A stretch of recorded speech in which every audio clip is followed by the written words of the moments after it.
Salut à tous, on est mardi, ça y est, on se retrouve, c'est l'heure de votre rendez-vous First Team, votre rendez-vous vélo, c'est l'heure de roue libre les amis. Je suis très heureux de vous retrouver, je suis très heureux de retrouver Polo, Robin, comment allez-vous les gars? Commençons par toi. Moi ça Polo. va très bien Jeff, mais est-ce que toi ça va bien? Est-ce que tu vis des beaux jours en ce moment? Est-ce que la vie est belle pour toi? Ça va, ça peut aller, il y a des événements importants, mais c'est vrai que tout va très bien, effectivement mon Polo. Non, sinon ça va très bien, je me régale de la Vuelta, je ne regarde que très peu d'autres courses à côté, hein, comme ce fameux dimanche où il y avait Tour d'Allemagne, Bretagne classique et Vuelta en même temps. Je me suis concentré sur la Vuelta, j'ai évidemment revu en replay les autres courses, mais voilà, la Vuelta me régale, même si c'est pas le tour que les gens aiment le plus, moi tous les ans ça me régale, il se passe plein de trucs, c'est cool. Moi, je sais que Robin s'est concentré particulièrement sur le Tour d'Allemagne. Il a énormément de choses à nous dire dessus. On verra ça après. Faut que je trouve mes fiches. J'ai un peu perdu Tour d'Allemagne avec Alexandre Lacazette et Pierre-Emerick Aubameyang. Ouais, voilà, c'est ça. Ce Tour d'Allemagne. Et Nicolas Pepe hein, qui fait un très bon début de saison. D'ailleurs, il y a faute sur Harry Kane en fin de match. Il n'y a jamais faute, Je dis ça, je dis rien. Mais c'est pas grave. Est-ce qu'on est là pour ça, messieurs? On va commencer du coup, les amis, évidemment, avec les news, parce qu'il y a des news transferts. Il y a Quintana qui est parti chez Arkea Samsic avec pas mal d'équipiers. Il y a le Tour d'Allemagne, du coup, il y a Jasper Stuyven qui a gagné, on va en parler. De la Bretagne classique, aussi appelée Grand Prix de Plouay, on va en parler. Évidemment, on va faire une grosse page Vuelta. Vous avez vu ce magnifique plateau, comme d'habitude, comme la semaine dernière après la preview. On va revenir sur cette première semaine, cette grosse première semaine, ces 9 premières étapes. Surtout parce qu'il s'est passé énormément de choses. Et on fera un débat Tadej Pogacar qui a gagné la 9e étape. Focus. Ouais. Un focus Tadej Focus chronique Pogacar. du vélo. Focus chronique du vélo, parce que vous en avez fait un article, mon cher Robin, sur chronique du vélo. Donc on va un peu faire découvrir qui il est, parce que c'est sa première saison pro, donc on ne le connaît pas encore forcément parfaitement. Et vous ferez des bonifs, mais les bonifs, ça reste pour le moment surprise. Il y aura ça à la fin, juste avant le quiz, comme d'habitude. On commence donc l'émission avec les news. C'est parti.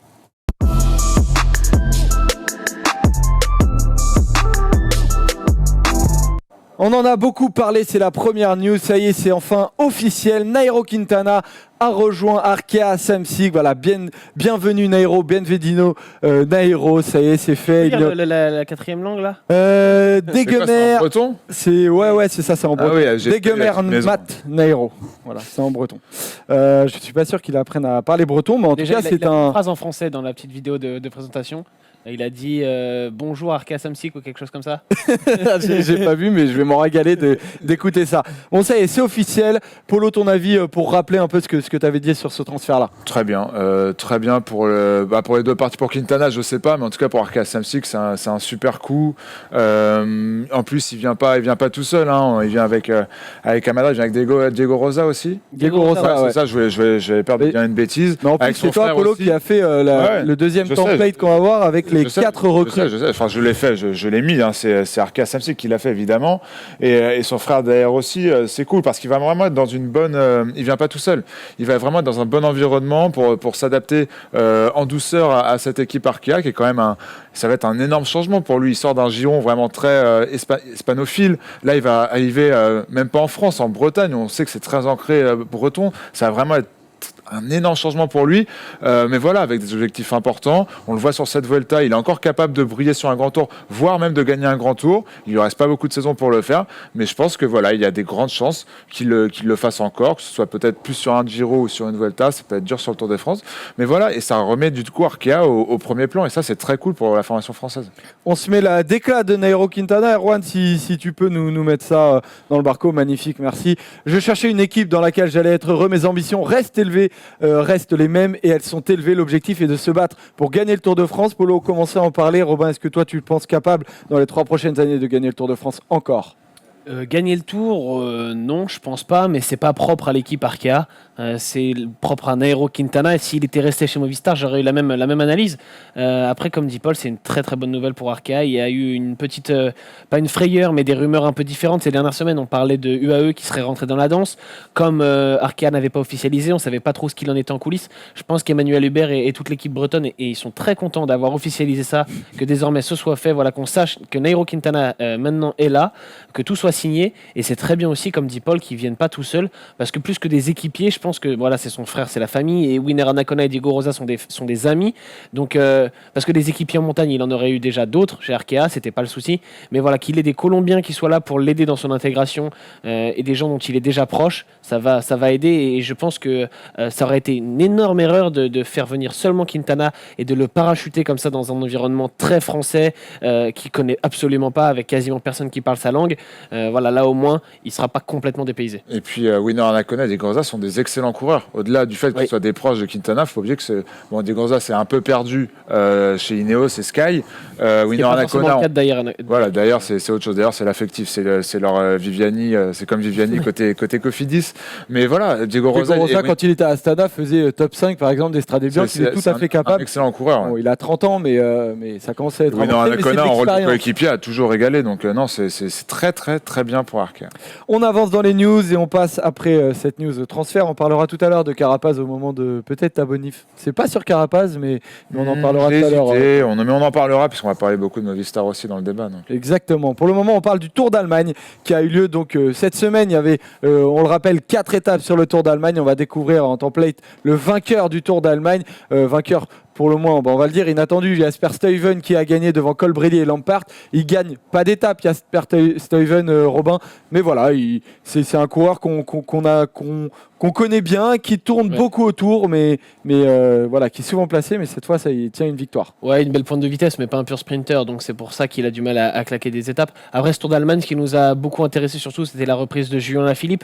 Yann Thomas aussi. Ouais. Voilà, j'avoue que je me suis surtout concentré sur Alaphilippe qui reprenait après le Tour de France et qui a un gros objectif. Voilà, évidemment très tranquille.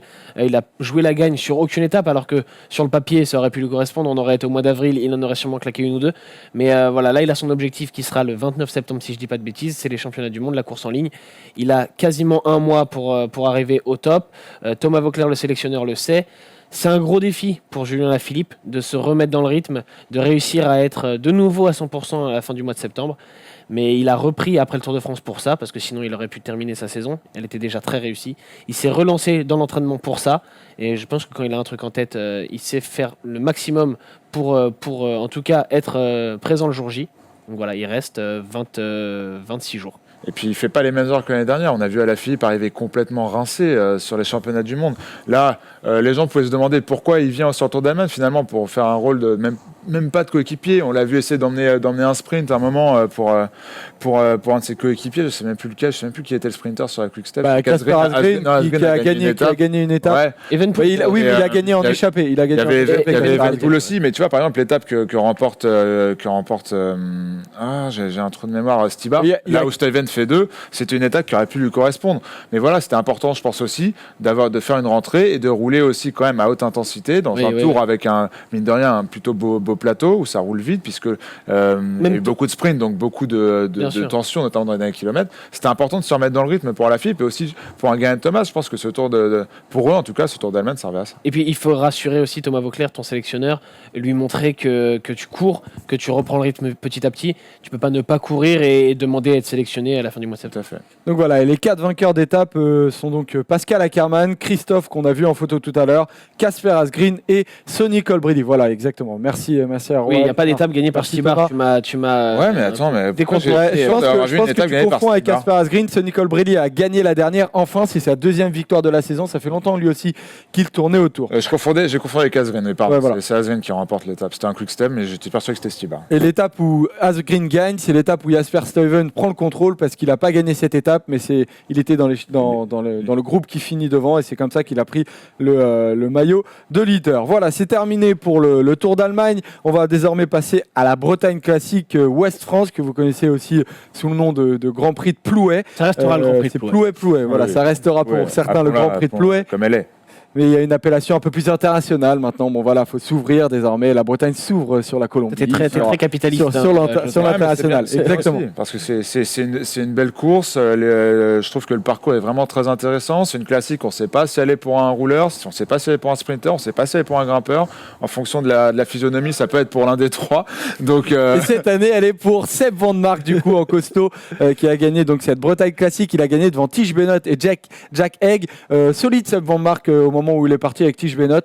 On a l'impression que, voilà, que c'était pour lui et c'était pas pour Tige. En fait, c'était une course complètement décousue. La Quick Step a été mise dans le dur, très très dur. Pourtant, Sénéchal était bon, mais on a vu un Viviani qui a été un peu juste pour suivre toutes les attaques. Jungels a été aussi un peu juste. Vakoch aussi, une quick step dont on n'est pas l'habitude de les voir aussi malmenés sur une classique. Il manquait quand même des équipiers, parce qu'il ne faut pas oublier que tu as la Vuelta et le Tour d'Allemagne en même temps. Non, mais évidemment, et l'équipe est complètement dispersée. Et du coup, sur les 80-100 derniers kilomètres, c'était une foire d'empoigne terrible. Et notamment avec un Jack Egg. J'adore cette expression, moi, foire d'empoigne. C'est le terroir qui parle, Polo. Jack Egg, qui pour moi était le meilleur hier. C'est vraiment le mec que je trouvais le plus fort. Enfin, hier avant-hier d'ailleurs. Après, c'est sûr que sur une pointe de vitesse face à des Van der Mark et des Benoît, surtout Van der Mark, il avait très peu de chance, le grimpeur australien. Mais c'était une très très belle course. Et ouais, ils sont partis à 25 km de l'arrivée, les trois, sur l'impulsion de Tige Bennett.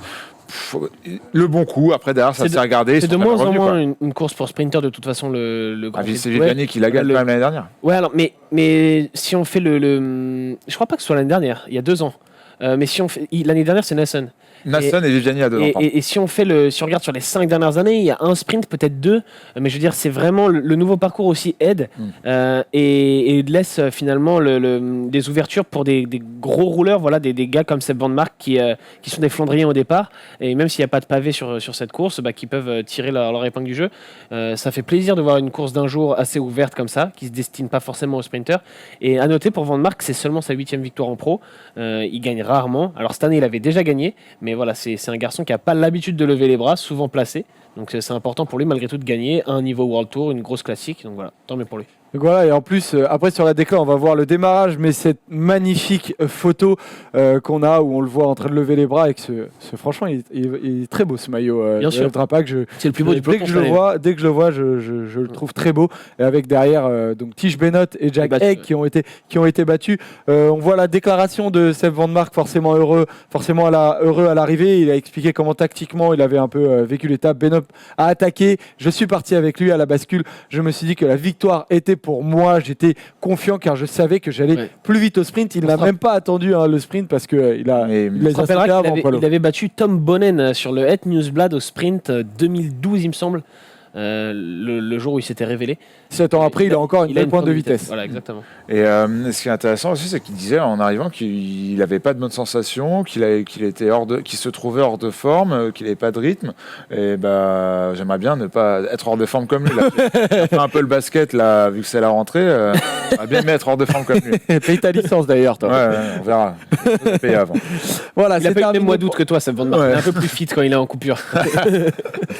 C'est terminé pour ces news hors Vuelta. On arrive donc sur la Vuelta et on va vous parler, pour terminer les news, de cette 9e étape que Robin, tu avais décrit comme une étape clé. Cette 9e étape qui a donc été remportée par Tadej Pogacar devant Nairo Quintana. Cette étape a permis à Nairo Quintana de reprendre le maillot rouge qui juste avant était détenu par Nicolas Hédé. On regarde immédiatement, du coup, on va enchaîner avec le classement général de cette Vuelta après 9 étapes. Aujourd'hui, au moment où on se parle, le contre-la-montre qui est la 10e étape n'a pas encore eu lieu, donc il va pouvoir bouger. Donc voilà, dites-vous bien que c'est après la 9e étape. Quoi, Miguel Ángel Lopez là. C'est le meilleur jeune. Comme sur PCS, quand tu tires les trails, on le voit mal. Il est en gris parce que c'est le meilleur jeune. Non, voilà. Mais oui, j'embête Ben aussi. Voilà, c'est ça qui a fait le template. Donc voilà.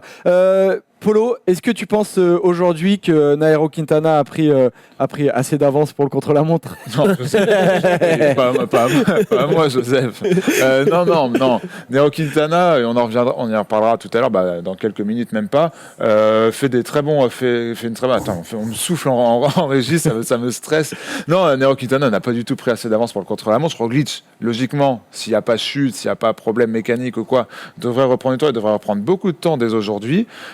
Mais après, la route reste longue et on a vu Roglic mis en difficulté par Quintana hier, par Miguel Ángel Lopez aussi, même par Valverde. Il arrive à suivre pour l'instant, il arrive même un peu à grappiller quelques secondes. Il s'en tire bien notamment sur cette 9e étape avec le problème, la chute de Lopez et le fait, quand il s'est accroché avec Higuita et le fait qu'il reparte un peu de derrière. Roglic pour l'instant s'en tire bien. On arrive sur son terrain aujourd'hui. Il a intérêt à prendre beaucoup de temps parce que... Il n'avait pas d'intérêt à se précipiter non plus. Il sait que normalement le maillot rouge est pour lui aujourd'hui. Clairement, le maillot rouge doit et va être pour lui aujourd'hui. Après, il reste beaucoup de montagnes, beaucoup de profils qui ne lui sont peut-être pas favorables, moins favorables notamment qu'à des Valverde, Lopez ou Quintana. Il a intérêt à pas se rater aujourd'hui, Roglic. Des éléments qui vous ont marqué sur cette 9e étape, notamment toi, Robin? C'était une belle étape. Moi, je l'avais coché comme une des étapes reines parce que courte. C'est celle que tu avais choisie. Hein. Exactement. Des difficultés regroupées en moins de 100 km. Je me rappelle que l'année dernière, c'était l'étape andorrane placée juste avant l'arrivée à Madrid qui avait chamboulé le général. Cette année, ça l'a aussi chamboulé malgré tout. On a eu des grands bouleversements. On a eu une réalisation toute espagnole. Donc avec un après, il y a eu énormément de grêle qui a fait qu'on a eu une retransmission coupée pendant près d'un quart d'heure. Ils ont toujours des excuses. Mais voilà, on n'a pas eu les images tout le temps, durant toute la montée. Mais voilà, les graviers, les routes avec les graviers, la chute de Lopez, les conditions des derniers kilomètres ajoutent à l'histoire de cette étape qui est pas non plus une étape historique, mais qui a fait des dégâts et a chamboulé un peu le général avant le chrono. Moi, j'ai bien aimé aussi On voit d'ailleurs là, à ce moment-là, c'est la chute de Lopez avec Higuita qui a perdu énormément de temps au moment où il y avait énormément de grêlons. Voilà, donc vous voyez le temps qui est cataclysmique. Moi, j'ai bien aimé le panache de Lopez. On lui a reproché aussi, pareil, un espèce de faux procès qui ne manquait de panache, qui l'attaquait pas tout le temps. Lopez qui a anticipé, qui est parti de loin, alors qu'on voit une photo d'Higuita en fond derrière, mais c'est pas le même Higuita. Voilà, Erwan, Thomas et Antoine qui en régie évidemment adorent le vélo. On a parlé d'Higuita, donc voilà. J'ai beaucoup aimé Lopez, même si ses adversaires revenaient sur lui dans la dernière montée, il avait anticipé, il avait tenté un coup. Voilà, c'est à l'image de ce qu'on voit, du Lopez qu'on voit. C'est la branche sur laquelle il était assis. Oui, bah ça, le problème, c'est que. En fait, j'ai pas compris ta. Je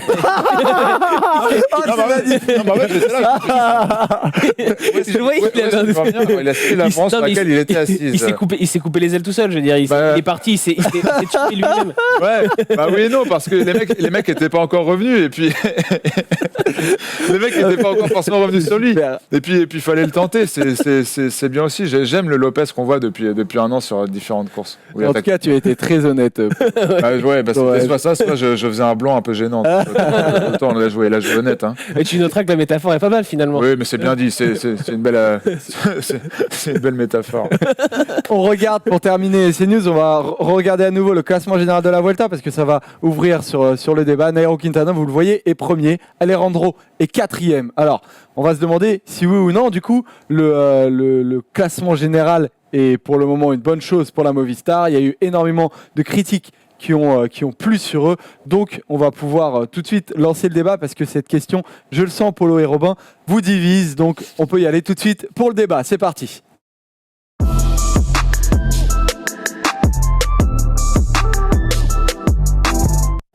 Donc, la Movistar a-t-elle fait n'importe quoi, oui ou non? Franchement, on était tous sur les réseaux sociaux au moment de la retransmission de cette 9e étape. Il y a eu, pour rappeler ce qui s'est passé, Marc Soler, voilà, que vous voyez à l'écran, une capture d'écran magnifique, pas du tout pixelisé, pas du tout avec un magnifique temps j'ai sur la pas Vuelta. trouvé mieux, hein, je suis désolé. Non, je ne t'en veux pas du tout, Polo. Mais voilà, Marc Soler qui était donc parti en échappée et qui a été rappelé tout simplement. Il était parti peut-être pour gagner cette étape, sûrement. Peut-être. Peut-être, allez. Peut-être que sûrement. Plus peut-être, parce qu'il avait en gros une trentaine de secondes d'avance. Son avance commençait à s'égrener, mais il y avait possibilité quand même qu'il conserve son avance. Bref, dans l'oreillette, on lui dit mon papy, tu redescends, tu vas aider ton leader. Et lui devient complètement fou, dit que c'est pas normal. Alors on ne sait pas ce qui s'est passé, pourquoi, comment. Bref, la question qu'on se pose, c'est la Movistar fait-elle n'importe quoi? Polo, tu as la main pour ce débat-là. La Movistar a fait n'importe quoi, mais sur ce contexte de course, sur cette physionomie de course avec Marc Soler et Nairo Quintana, c'est pour moi très, très bien joué. Je sais pas, Marc Soler perdait du temps, Tadej Pogačar en avait encore, il se faisait amener royalement par Quintana, et tu sentais qu'il avait encore largement les capacités pour en mettre une. D'ailleurs, c'est ce qu'il a fait quand Marc Soler est revenu. Marc Soler n'allait pas gagner cette étape, il faut se l'avouer. Et je pense que si lui il est frustré comme ça, c'est pour moi une sorte d'excuse pour se dire si on m'avait pas relevé, j'aurais gagné cette étape. Les mecs revenaient à balle sur lui. Quintana le premier, son coéquipier. Moi je pense que on en parlera plus tard dans ce débat sur différentes étapes sur cette Vuelta et même sur les autres tours qu'on a vus cette saison avec fortunes diverses, notamment que ce soit entre le Giro et le Tour de France. Ils ont peut-être fait n'importe quoi à des moments, mais comment on peut dire que avant-hier, les deux fait n'importe quoi. Au résultat, Quintana finit en rouge. Quintana ne gagne pas l'étape. Marc Soler non plus. Mais Quintana fait une super opération en général, peut-être en partie grâce au relais de Marc Soler qui l'a peut-être aidé. On ne sait pas dans quelle proportion, mais pour moi, c'est très bien joué. T'es d'accord avec cette situation-là, en tout cas, toi, Robin? Complètement. Moi, j'ai pas compris Marc Soler. Déjà parce que la victoire d'étape, elle n'était pas acquise justement. Deuxièmement parce que Movistar, les victoires d'étape sur la Vuelta, c'est pas pour ça qu'ils sont venus. Mais en une semaine, ils en ont déjà 2 avec Quintana et Valverde. Donc que Soler en gagne une 3e, mais Eusebio Unzué, le patron, il en a rien à faire. Lui, il est là pour gagner le maillot rouge.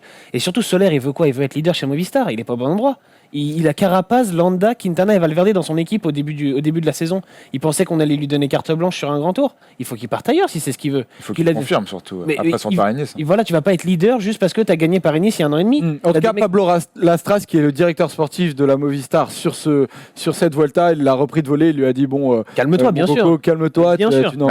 Surtout qu'il nous a fait le coup de, quand on le rappelle, d'être énervé. On a vu son geste du bras, de dodeliner de la tête un peu. Il en a fait un, il en a fait 2. Il est payé pour ça. Il est payé pour ça.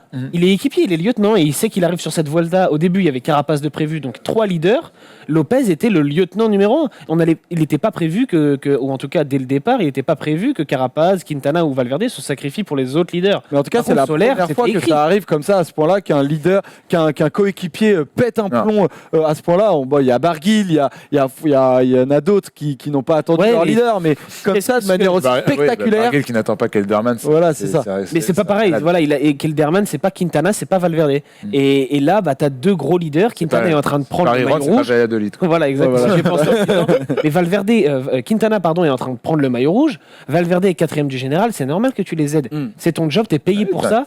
Et qui aujourd'hui va donner un salaire à Marc Soler pour être leader sur une Vuelta?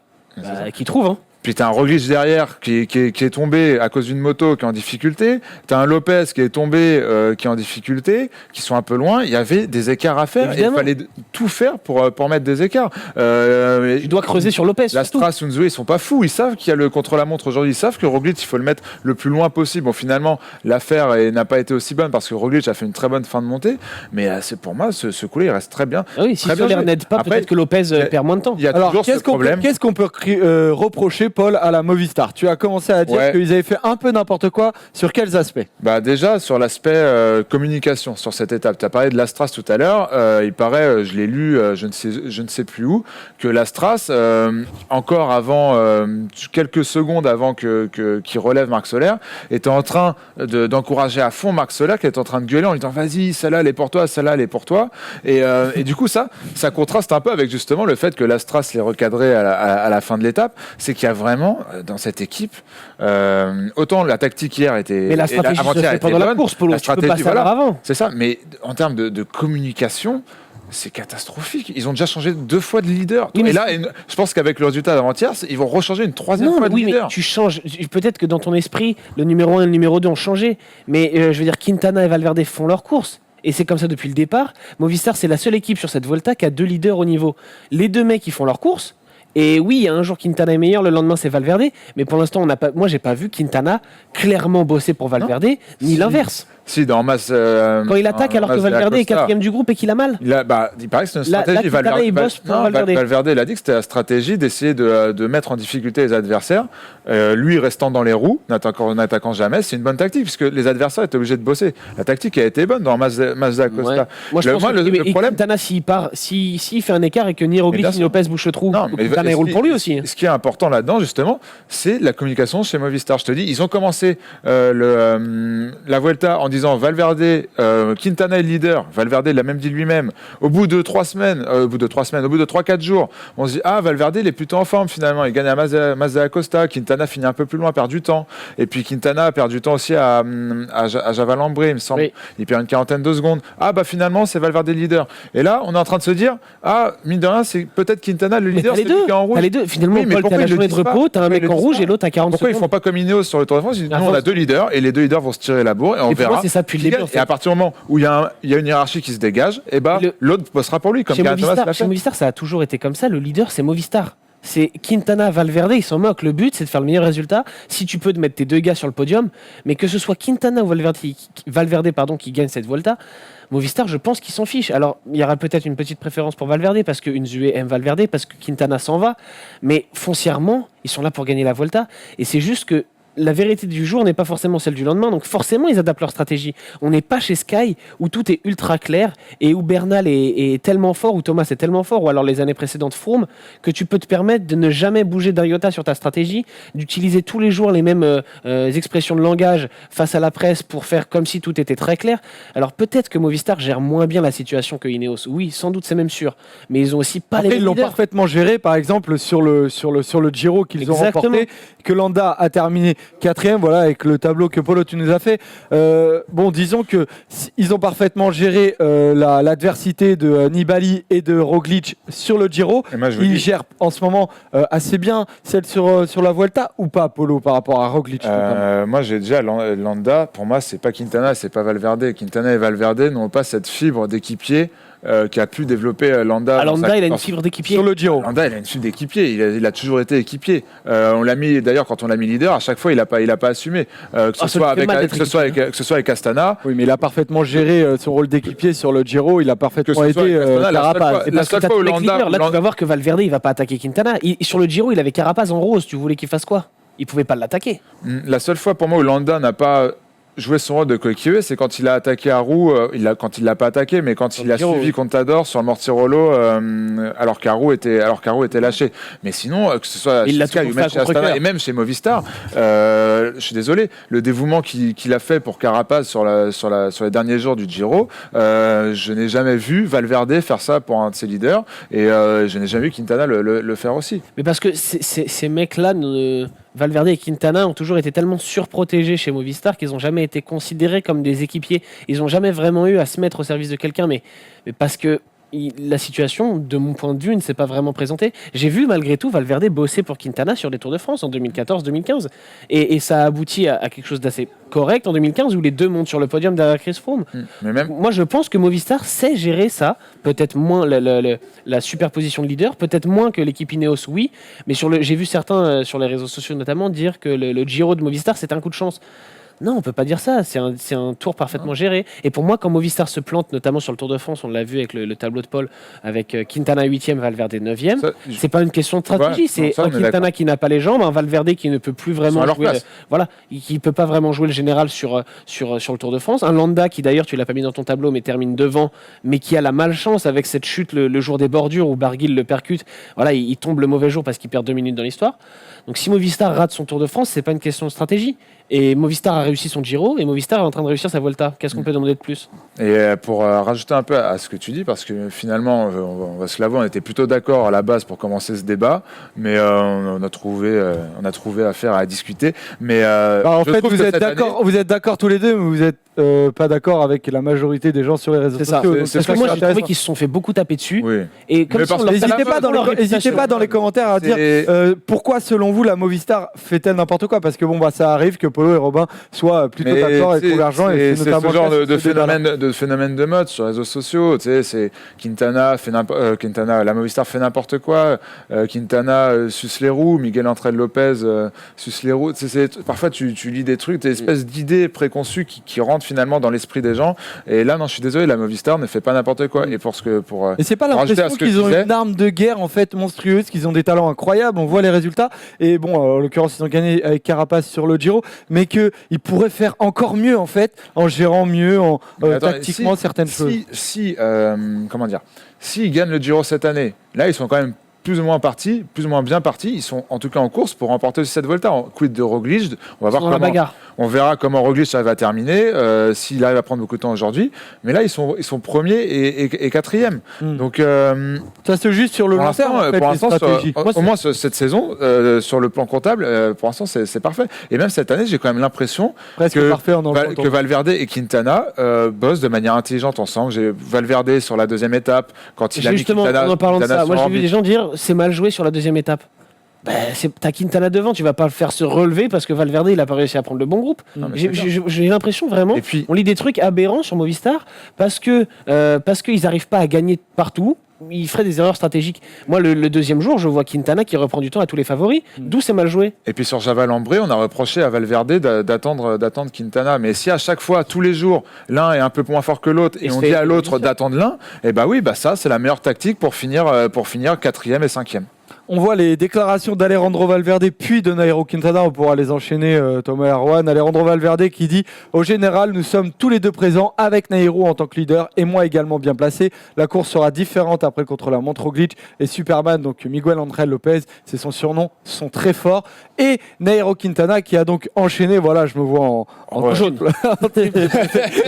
Ouais, très très jaune, j'ai une belle jauniche, je suis parti dans un coin du monde qu'il ne faut pas visiter. Donc Nairo Quintana qui a dit lui, je suis très reconnaissant envers Marc Soler et mes équipiers. J'ai toujours dit que nous avancerions. Il faut qu'il lui donne des billes à Marc Soler. Voilà. En voyant ce que nous pouvons faire en course entre Alejandro et moi, nous avons bien travaillé ensemble. Et à noter quand même, Nairo Quintana, on l'a pas mis dans cette déclaration, mais qu'il l'a dit. Il a quand même dit sur Marc Soler, qui m'a accompagné. Je le remercie, car il m'a accompagné où il le pouvait et où il le voulait. Donc la dernière question que je pose, c'est est-ce que pour la fin de cette Vuelta, Marc Soler, comment il doit être utilisé et est-ce que Marc Soler, ils l'ont pas un peu perdu en tant qu'équipier ? Même s'il s'est excusé. Il s'est excusé et les excuses qu'il a formulées avaient l'air vraiment profondes. On a vraiment l'impression qu'ils ont eu une bonne discussion et qu'on lui a rappelé en vrai quel était son vrai. Sur la course à chaud, on peut comprendre, il n'était pas lucide et peut-être qu'il ne se rendait pas compte que Quintana et Pogacar, surtout que Pogacar allait mettre une mine, c'était sûr. D'ailleurs, il l'a mise dès que Soler est rentré et c'était évident. Si tu regardes ce que Pogacar, les finishes de Pogacar, que ce soit sur le Tour de Californie, enfin on en parlera plus tard dans cette émission, mais les finishes qu'il a fait, que ce soit sur le Tour d'Algarve ou sur le Tour de Californie, il les aurait alignés. Faut pas se leurrer. Il était juste pas lucide. À froid, il s'est excusé. Je pense qu'ils vont plus en parler. Et puis je pense que la Movistar, avec les égos et les talents qu'il y a dans cette équipe, je pense que Marc Soler, il va gentiment se remettre dans le troupeau, quoi. Alors il va y avoir beaucoup de transferts aussi chez Movistar cet hiver. Henrik Mas va arriver, mais il y a des leaders. Il a une carte à jouer, Marc Soler. Peut-être qu'il va. Il a 25 ans, il a le temps, il l'a compris. Parce qu'en gros, un leader va arriver avec Henrik Mas, mais il y en a 3 qui s'en vont avec Quintana, Landa et Carapaz. Donc automatiquement, il va devenir un lieutenant un peu plus haut placé dans cette hiérarchie. Après, je pense qu'on en fait beaucoup autour de la relation Quintana-Valverde et qu'ils s'entendent finalement assez bien aussi. Parce que ça fait depuis 2012 qu'ils sont coéquipiers. Et si c'était aussi désastreux entre deux, s'ils étaient incapables de s'entendre, ils iraient pas ensemble sur tous les grands tours. Ouais, c'est pas Kelderman et Warren Barguil pour reprendre ce qu'on disait tout à l'heure. Voilà, c'est terminé pour ce débat. Vous avez dit pas mal de choses sur la Movistar. Encore une fois, n'hésitez pas à commenter. Dans ce débat, j'ai pris du plaisir. C'est très bien. J'espère que tu en prendras quand même encore sur le focus. Et c'est un focus sur Tadej Pogacar. C'est parti.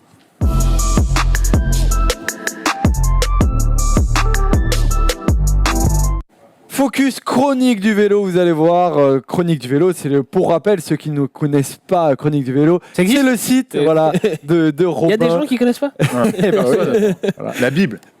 Donc voilà, il faut le dire, le redire. Vous avez fait un article sur Tadej Pogacar que vous avez appelé Pogacar, le diamant des Émirats. Et on en parle parce qu'il a gagné la 9e étape, justement, dont on a parlé dans le débat. Donc vas-y, tu peux y aller, mon Robin. On va le présenter, ce Tadej Pogacar qu'on ne connaît pas forcément. Cinquième du général, notre ami slovène, assez inattendu. Bon, Paul en avait parlé, il me semble, un petit peu avant le début de cette Vuelta. Il nous avait parlé d'Arou, il nous avait parlé aussi de Pogacar. Je t'avais dit qu'Arou fera une meilleure Vuelta que Pogacar. Voilà, donc comme toujours, le chat noir. Bien sûr.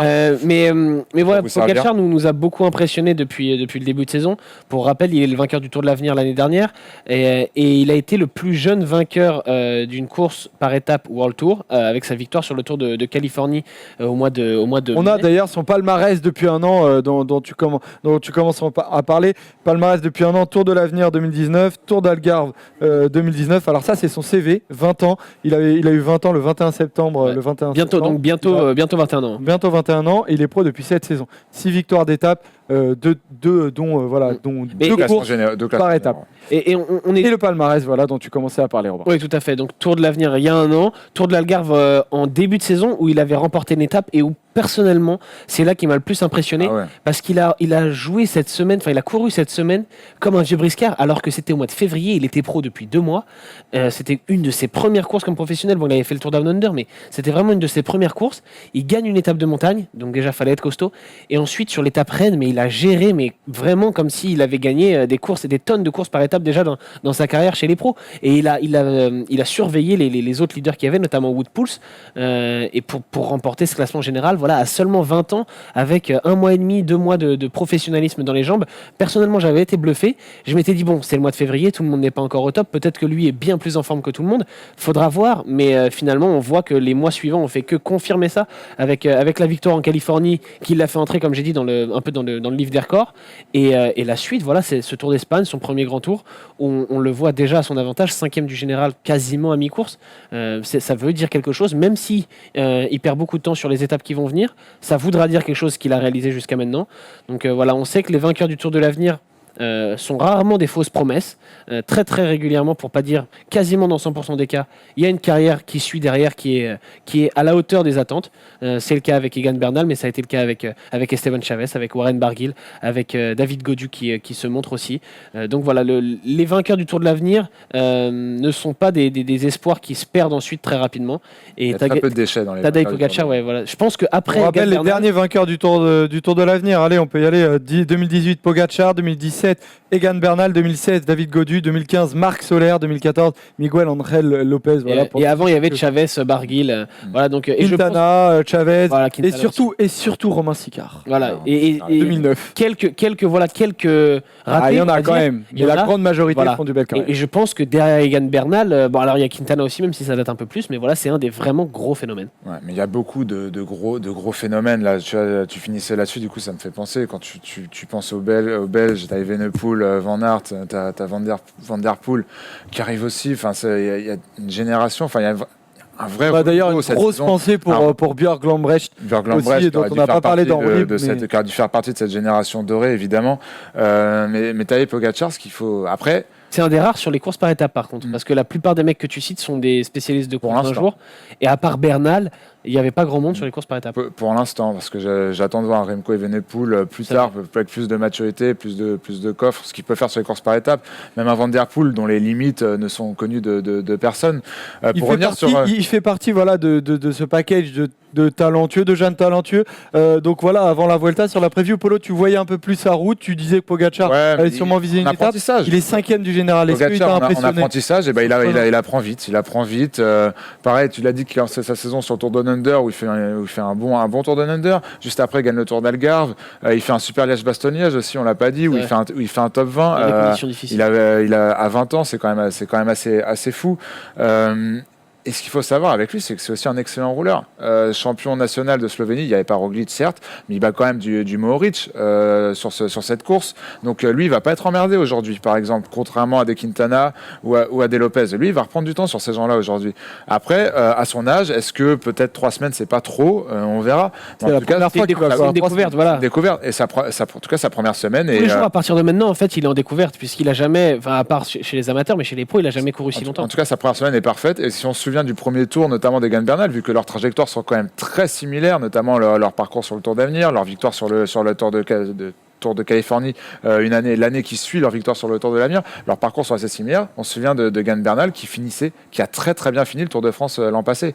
Donc voilà, pour moi, il n'avait pas eu malgré tout le même début de tour parce qu'il n'avait pas à se soucier du classement général dans son début de Tour de France 2018, Egan Bernal, et donc il avait eu que à se concentrer sur la montagne, alors que j'ai envie de dire que Pogacar, dans les 10 premiers jours, a déjà fait pas mal d'efforts. Faudra voir, mais j'ai hâte de voir les prochains jours. Pour revenir un peu sur son profil, c'est quand même un rouleur, grimpeur, je pense que c'est plus ça, qui aime beaucoup les classiques d'un jour et surtout qui monte au train. Je ne sais pas si vous l'avez vu, sur toutes ces belles victoires, même depuis le début de cette Vuelta, il monte au train et il aime beaucoup les finishes. C'est plus facile du coup. Bah c'est pas ce qu'on a l'habitude de voir. Hein c'est pas ce qu'on a l'habitude de voir, notamment avec les coureurs qu'on a là, les Valverde, les Quintana, Lopez. Mais du coup, je trouve ça hyper intéressant. Ouais, c'est un profil mine de rien, quand même assez frêle, mais qui a ce profil un peu à la Roglic finalement de rouleur grimpeur. Moi, il m'a surpris sur cette étape de dimanche à Cantalz-d'Encamp parce que il y a un moment où, alors la réalisation nous a pas permis de tout voir, mais il y a un moment où il était en difficulté, j'avais l'impression.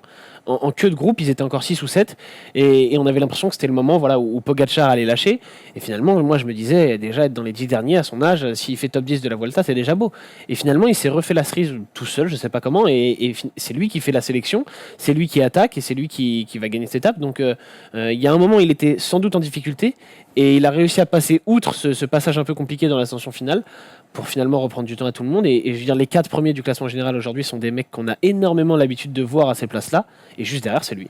Mais pour mettre de l'eau au moulin de Robin, à Javalambré, il finit son étape tout seul, au train, à son rythme. Et pareil à Mas de la Costa, où il est poursuivi, notamment il y a des plans, on le voit bien, où Haru est derrière, mais Haru a du mal à revenir, il n'arrive pas à revenir. Il est toujours seul, il monte à son rythme, vraiment, rarement en se souciant des autres. On l'avait vu aussi, pareil, sur le Tour de l'Afgard, quand il va aligner Wout Poels et Mas au sprint, ou sur le Tour de Californie. L'étape de Maliao sur l'Algarve, où il s'inquiète pas que des mecs partent devant alors qu'il est leader, il saute pas dans les roues, il gère. Et sur le Tour de Californie, quand Sergio Higuita attaque et semble être très fort, on se dit que c'est battu. Bah non, finalement, il revient pareil au train et il aligne au sprint grâce à une très bonne prise de trajectoire sur un dernier virage. Voilà. Dans le Sergio renvoie dans ce portrait chronique du vélo que vous avez fait, Robin, vous avez évidemment beaucoup parlé de comment il a été découvert et son enfance avant qu'on le connaisse chez UAE. Oui, alors il y a une cellule de recrutement en Slovénie, avec notamment le père de Jan Polanc qui est un peu recruteur dans le coin et qui s'est fait souffler le nom par d'autres personnes encore plus implantées en Slovénie, qui s'est fait souffler le nom de Pogacar et quand il a vu, il a compris le phénomène qu'il avait sous les yeux et notamment l'équipe UAE qui a su être très rapide pour là aussi mettre la main sur lui et qui a pris des risques, on va dire, puisqu'ils l'ont en fait approché à l'été 2017, donc un an finalement avant sa victoire sur le Tour de l'Avenir. Donc il était encore très loin d'être professionnel. Été 2017, il y a 2 ans, donc il avait 18 ans, bientôt 19 à l'époque. Et voilà, il explique pourquoi il est resté fidèle à UAE. Quand UAE m'a contacté, c'était il y a déjà 2 ans, alors que Bahreïn était une équipe plus récente parce qu'il y a eu des contacts avec Bahreïn. Ils n'ont pas manifesté le moindre intérêt à ce moment et après, c'était juste trop tard parce que Bahreïn, on le sait, il y a pas mal de coureurs slovènes dans cette équipe. Dans l'encadrement également, un directeur sportif dont je ne prononcerai pas le nom parce que c'est très très compliqué, Matej Mohoric également, qui est chez Bahreïn, si je ne dis pas de bêtises, j'ai toujours un doute parce qu'il change à chaque fois. Tout à fait, il a fait le choix de où il y a notamment Jan Polanc. Aussi, c'est vrai, ça a peut-être joué. Ça a sans doute joué d'ailleurs au début. Mais il aurait pu se diriger ensuite vers Bahreïn où il y avait là aussi une petite colonie slovène où il n'aurait pas été dépaysé. Il a décidé d'être fidèle à l'équipe qui l'avait repéré en premier. Et puis il y a vraiment, c'est dans la lignée de ce que nous propose la Slovénie depuis maintenant quelques années. Il y a Tadej Pogacar, il y a maintenant Roglic, Mohoric, Jan Polanc, Spilak, Pibernik, et puis tu as aussi un autre jeune qui arrive, qui se tire un peu la bourre, plus jeune avec Pogacar, c'est Jaka Primožić aussi, donc un nouveau petit phénomène du cyclisme qui risque d'arriver du côté de la Slovénie. Il y a un vrai filon à exploiter de ce côté-là, hein. Un filon qui n'existait pas il y a encore 5 ans, quoi. Champion de Slovénie, les gars, de cette année. Non, si tu dis qu'on l'aura pas. Domen Novak de la Bahreïn. Roglic a participé, mais il a pas gagné. Il a terminé 4e. Et Tadej Pogacar avait terminé 7e. C'était la seule course de Roglic d'ailleurs avant la Vuelta. En parlant du profil de Tadej Pogacar et notamment de sa cohabitation avec Fabio Aru, voilà ce qu'il disait en début d'année, Robin, et notamment parce que vous en avez parlé de ça dans le portrait de chronique du vélo. En effet, il a un grand leader comme exemple, on va dire, chez UAE avec Fabio Aru, mais voilà ce qu'il dit. Fabio Aru, c'est un coureur dont je dois m'inspirer, mais je n'ai pas envie de lui ressembler. En fait, je peux apprendre énormément de ce profil de coureur, mais j'ai envie d'être quelqu'un de différent. Pour moi, c'est symptomatique à cet âge-là d'être capable de ne pas vouloir ressembler à un modèle de façon bête et méchante, de vouloir s'affirmer lui-même en tant que coureur. savoir qu'il n'a pas forcément les qualités de Fabio Aru, qu'il n'a pas non plus l'état d'esprit de Fabio Aru. Voilà, ça sert à rien de vouloir ressembler à un autre. Lui, il a les qualités pour faire de grandes choses, qui se concentre sur lui, sur développer ses qualités. Et voilà, avoir cette lucidité-là à cet âge-là, je trouve ça assez impressionnant. Pareil, c'est pas du tout Fabio Aru, lui c'est un gros moteur. Peut-être que physiquement, au niveau de la taille, ils doivent pas être très loin. Et encore, je dis peut-être une bêtise. Lui, c'est un moteur. Après, Aru est un bon rouleur aussi, mais moins grimpeur pur dans l'âme que peut être un Fabio Aru. Oui, et puis il grimpe différemment. Aru Grimpe différemment, voilà, en c'est danseuse, voilà, c'est un mec de la montagne, Aru. C'est ça. On espère vous avoir tout dit, Robin, avec le portrait que vous pouvez retrouver évidemment sur Chronique du vélo, parce qu'il y a plein d'éléments dont tu nous as pas parlé aujourd'hui. Oui, il est long le portrait. Donc voilà, vous pouvez aller le découvrir, je le rappelle, sur Chronique du vélo. Voilà, pour ce focus, on en a terminé et on passe désormais au bonif. C'est parti.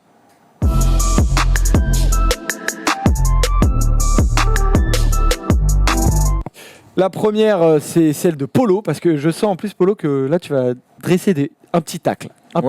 Petit tacle à cette équipe Ineos qui est honteuse sur cette Vuelta. Mais il faut dire les choses. Elle est honteuse de A à Z. Elle est honteuse dans sa start list déjà, avec deux choses. Déjà, ne pas aligner un vrai grand leader. T'envoies Wout Poels et Tao Geoghegan Hart, pardon, c'est pas facile. Le rouquin.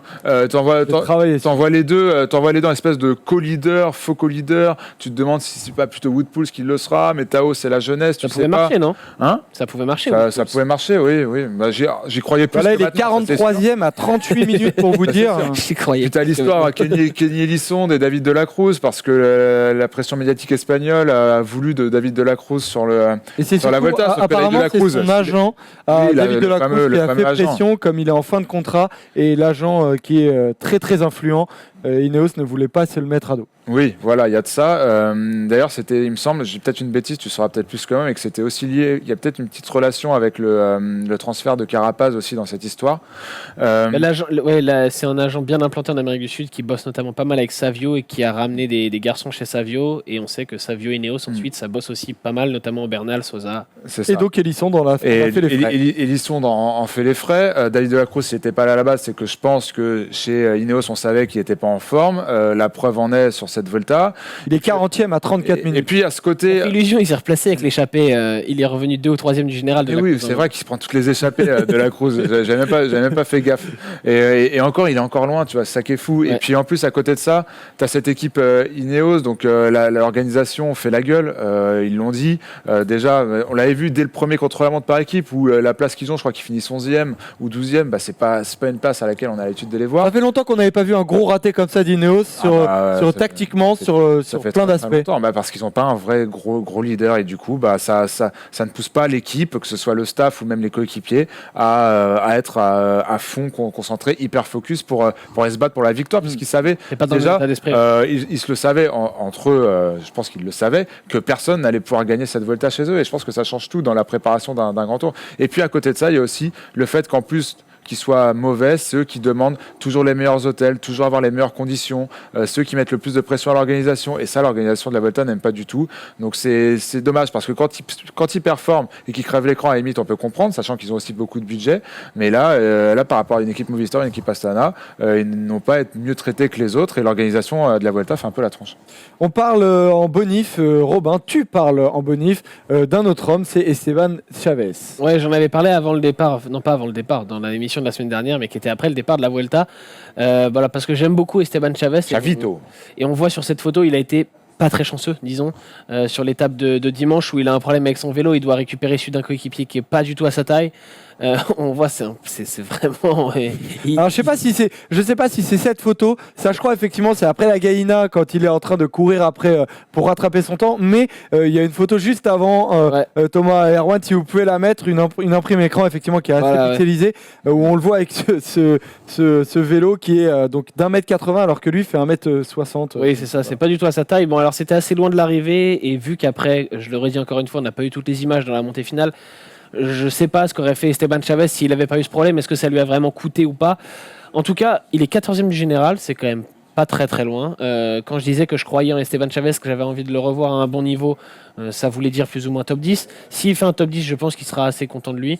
Et j'ai l'impression quand même sur plusieurs arrivées au sommet qu'on l'a vu avec les meilleurs. Alors pas avec les 4 premiers, mais juste dans le groupe de derrière parfois. Meilleur que Nieve, au niveau de garçons comme Maika, comme Pogacar sur certaines arrivées. Donc voilà, je suis content de le revoir malgré tout à un niveau correct en montagne. 14e à 6 minutes 50, Esteban Chavez. Polo. Ouais, moi j'aime beaucoup pareil, j'aime beaucoup Chavito. Il m'avait vraiment fait kiffer quand il gagne sur le Giro. Et même son étape il y a 2 ans sur le Giro, à l'Etna, ouais. quand il arrivait avec Simon Yates. Mais de Chavez, on attend de voir le Chavez de cette fameuse Vuelta, c'était en 2015. 2016, où il fait 2016, podium Giro, podium Vuelta. Quand il fait le double podium, ouais, tu vois. Moi, il m'avait vraiment marqué sur cette Vuelta 2016. Mais maintenant, on en est loin. Comme tu l'avais bien expliqué la semaine dernière, il a eu beaucoup de problèmes, que ce soit personnel ou physique. Et c'est un peu dommage. Il va revenir. J'espère qu'il va revenir. Donc voilà, on en a terminé avec les bonus. L'émission touche à sa fin, mais elle touche seulement parce que désormais, pour terminer, comme d'habitude, c'est l'heure du quiz. C'est parti.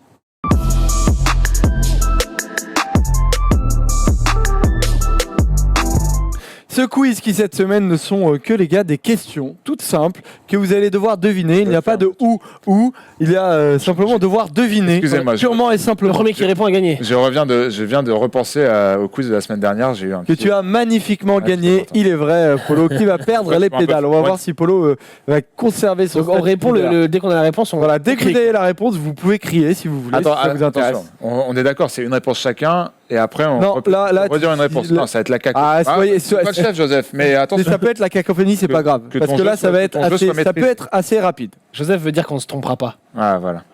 Je sais pas. Ça, je ne sais pas. Ça n'engage que toi. Première question, je vous demande la date de la première édition de la Vuelta. Oh, j'en sais rien. 1922. Non, c'est plus. 1931, C'est plus. 1942. C'est moins. 1937, C'est moins. 1936. C'est moins. 1934. C'est plus. 1935. C'est bon. Je le savais. Je le savais. Voilà C'est Vuelta, bon. première édition, 1935, qui est donc le Des troisième des spécialistes, grands tours. Cette Vuelta, évidemment, dont tout le monde s'en fout. Hein. Ça Ou commence- en tout cas, non, ça on s'en commence- fout pas, ça mais on commence s'en 30 ans plus souvient tard. pas en tout cas. Moi, j'ai quand même des potes qui me demandent depuis 2 jours, mais Paul, elle commence quand la Vuelta du coup C'est vrai que bon, son placement dans le calendrier, après les grandes vacances, etc., au début de la Vuelta, on est plus au soleil. Les gens sont occupés là, c'est la rentrée. Pendant les Exactement. championnats du monde Ce de qui fait basket. donc 1-0 pour Polo. Deuxième question. Depuis quand la course se termine à Madrid systématiquement? Oh, ça fait longtemps ça. Non, moi je pense pas. 97. Moins. Moins, ouais c'est-à-dire plus récent. Enfin, Plus récent ou moins Plus récent récent ou plus non, vieux c'est il y a plus longtemps. Donne les bons indices. 65. Ah, après. 78. Après. 82. Après. 83. Après. Elle va plus haut. 87. Après. 88. Après. 91. Après. 92, j'ai dit 92 tout à l'heure. non Après. 93.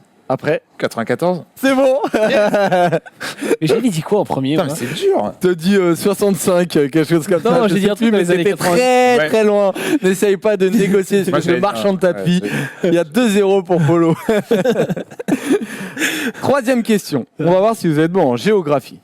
Oh là là, la géographie espagnole. Alors, il y a là, on va parler de l'Alto de l'Angliru, qui Ok. cette année n'est pas au programme, mais Ouais. j'avais quand même envie d'en parler parce qu'il me manque. Donc, je veux savoir si vous connaissez la chaîne de montagne dans laquelle, Sierra Nevada. non, se trouve l'Alto de l'Angliru. Non. Vous connaissez pas le mont? Ça commence par un A. Les Asturies. Ouais. Exactement, Polo. 3-0. Mais bon, je ne pourrais même pas te dire où c'est. C'est ça qui est Si, les Asturies, en fait, je sais. Ouais, si, c'est Ah oui, c'est à tu côté sais, du ouais, Pays la Basque. preuve, quoi. hein. Ça, si, c'est Oui, à voilà, côté du ça Pays c'est Basque. en haut à les gauche. Asturies. C'est la Corogne, Polo. La- Oui, bah, comme l'arrivée à Biscaya Je crois, dans la l'année dernière, Corogne, c'était dans ce coin-là, non? Mais j'en ai aucune idée. Bon, voilà, on doit. Mais il faut réviser la Mais géographie on en espagnole. apprend- On en apprend tous les jours grâce à la Ouais. nef. Ah oui, exactement. Même la Ça Sierra fait donc- Nevada où tous nos copains grimpeurs français vont s'entraîner. J'ai Exactement. aucune idée de là où C'est c'est. le lieu Mais on va privé des réviser. stages. On va réviser parce que Oui. quand même, c'est un truc à savoir. 3-0 pour Polo. De quelle couleur était le maillot de leader avant qu'il ne devienne rouge en Amarillo. 2010? Amarillo. Jaune doré. Or. Or. Voilà. Voilà, c'est important. Ouais, bah, Question c'est- subsidiaire, 3-1. De quelle couleur était-il avant qu'il soit or? Jaune. Jaune. Donc il y a vraiment une différence entre jaune et or. Il y avait une grande différence parce que l'organisation disait qu'il y avait une différence. D'ailleurs, avant c'était le maillot or, c'était pas le maillot jaune, Polo. Eh oui, Tout à fait. souviens-toi, on disait le maillot or. Vouloir se différencier du Tour de France. Exactement, ça fait donc 3-2. Merci. Ça fait donc 3-2. Dernière question J'ai eu chaud, je recolle quand il faut. Hein. qui compte donc 2 points. Oh. Qui a gagné la Vuelta le premier? Gimondi ou Anquetil? Anquetil. Ouais, Anquetil, ouais, ça bravo. va vite. Le temps que je me remette dans les dates. Gimondi, première année pro en 65. Donc, Ouais. Exactement, ça fait donc 4-3. Mais est-ce que tu veux une dernière question? Bah ouais. Une dernière question un peu rigolote. qui vaut 2 aussi, du coup. Elle peut valoir. Non, un peu, allez, on ouais. dit que j'ai gagné. Allez, j'étais pas sûr, non, mais j'étais pas sûr de la Ah faire, oui. mais on a 30 On secondes. dit que j'ai Voilà. gagné. Non, on dit que j'ai gagné. Non, mais il y a 3 partout. Voilà, il y a 3 il y a, qui disait on Regarde, dit que c'est j'ai simple. gagné. il y a 3 partout, du coup, elle vaut pas 2 points. Ok, cette fois, il y a ok, 3 très bien. partout et Oui, celle-là va excellent. décider. Ok. Mais attention, je suis pas sûr non plus que vous trouviez. Mais Ok, bon, on va pas trouver, c'est sûr. c'est un vrai ou faux? Ah, donc On va voir. Donc vous allez trouver. Le classement des étapes volantes du Tour d'Espagne a disparu en 2001. Vrai ou faux? Vrai. Faux. Vrai? Vrai, ouais. C'est vrai. Il y avait un classement des étapes volantes. C'est une des particularités du Tour d'Espagne. Mais elle fait Fonctionnait quoi comment C'est quoi? C'est des Est-ce que tu étapes. peux nous dire comment ça fonctionnait? Pas exactement, parce que sachez que les archives là-dessus sont très compliquées, mais voilà, c'était des étapes de montagne, c'était un classement particulier qui était subsidiaire du classement de montagne. Donc voilà. Donc victoire de Robin, la semaine dernière, il n'a pas fait remontada, mais cette fois, il l'a fait, Polo. Pas du tout la semaine dernière. Ouais. Il était très loin, mais voilà. Non, j'avoue, la seule question intéressante, c'était Gimondi Anquetil.